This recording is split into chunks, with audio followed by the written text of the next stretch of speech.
তো hello guys, সবাইকে নমস্কার। তো আজকে আমি একটা ভিডিও নিয়েছি টপিক, যেটা সবাই দেখি ভালো মন্দ বাছাবাছি করে, তো সেই জিনিসটা করে এই যে আমার কাছে দুটো জিনিস দেখতে পাচ্ছ। আমাদের একটা শরীরের জন্য খুবই ভালো উপকারী জিনিস, আর একটা আছে শরীরের জন্য খুবই বিষ যাকে বলা হয়, মানে খেলেই মারা যাওয়ার মতো, মানে আপনাকে তিলে তিলে মারবে যাকে বলা হয়। তো দুটো দেখছেন জিনিস। তো আগে খারাপটার ভালোটার ব্যাপারে বলছি।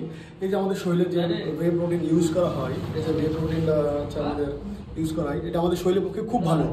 যখন আমরা কাউকে রিকমেন্ড করি, তার মানে সেই দেখতে থাকে কি সাইড ইফেক্ট আছে, কি আছে না আছে, মানে সেই নানা রকমের কথা ওঠে।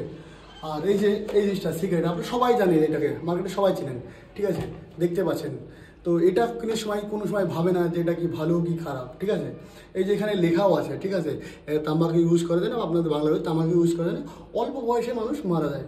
তাও কিন্তু তখন তার এটার ব্যাপারে বলছে না যে এটা কি ভালো কি মন্দ খারাপ। আর যখনই কাউকে যদি কিছু বলা হয় ভালো জিনিসটা খাও, এই যে ওইটার ব্যাপারে কত রকম কথা ওঠে, বলে না না এটা খাবো না, এটা খাবো না। তো ভিডিওটা ভালো হলে শেয়ার করো। আর যারা না বুঝুক মানুষ, তাদের জন্য এই ভিডিওটা করা হলো, ঠিক আছে। ধন্যবাদ।